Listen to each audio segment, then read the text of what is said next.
Ketika Anda ditilang karena PKB-nya tidak bayar, Anda tunjukkan video ini supaya dipahami oleh polisi lalu lintas di seluruh negara Republik Indonesia. Apakah PKB yang tidak dibayarkan ketika operasi lalu lintas, STNK-nya masih hidup, ditilang polisi, bisa atau tidak? Jawabannya adalah tidak. Kalau ada polisi lalu lintas yang melakukan penilangan, maka polisi lalu lintas itu bisa dilaporkan. Tindak pidana pasal 333 KUHP, merampas kemerdekaan seseorang, karena tidak ada dasar hukumnya. Ancaman pidana bagi polisi itu adalah 8 tahun penjara. Ini tidak main-main loh. Nah, saya jelaskan sekarang dasar hukumnya. Pertama kita mulai dari STNK. STNK ini selalu ada 2 lembar. Yang pertama ini disebut surat tanda nomor kendaraan bermotor. Berlakunya 5 tahun. Di belakangnya ada lampiran. Lampirannya ini adalah surat ketetapan kewajiban pembayaran PKB. Ini setiap 1 tahun sekali.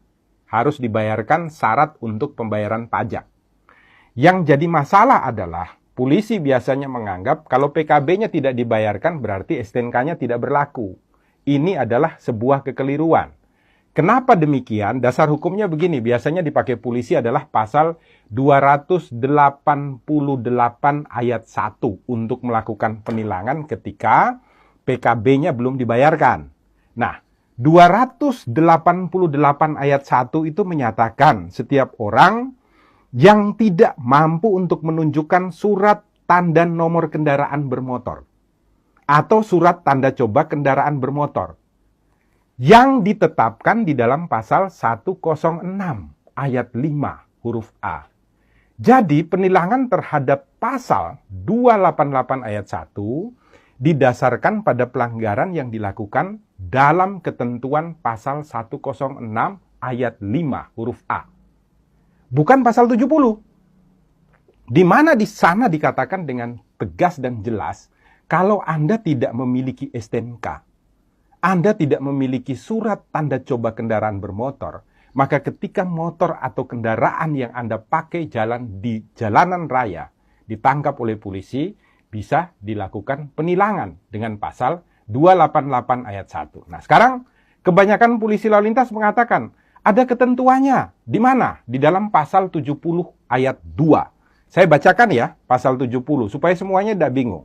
Pasal 70 ayat 2 mengatakan, surat tanda nomor kendaraan bermotor dan tanda nomor kendaraan bermotor berlaku selama 5 tahun. Garis bawahi dulu. Berlaku selama 5 tahun. Koma, yang harus dimintakan pengesahannya setiap tahun. Garis bawahi ya, yang harus dimintakan pengesahannya setiap tahun. Anda harus baca penjelasannya Pak Polisi. Nah, di dalam penjelasan daripada pasal 70, ini secara tegas dikatakan ya, ayat 2. Yang dimaksud dengan pengesahan setiap tahun adalah sebagai pengawasan tahunan terhadap registrasi dan identifikasi kendaraan bermotor, serta menumbuhkan kepatuhan wajib pajak kendaraan bermotor. Jadi maksudnya itu bukan kemudian STNK-nya tidak berlaku. Bukan. Maksudnya itu adalah untuk dilakukan registrasi dan identifikasi ulang terhadap kendaraan bermotor dan untuk membuat agar semua orang yang memiliki kendaraan bermotor itu wajib atau taat di dalam melakukan pembayaran pajak.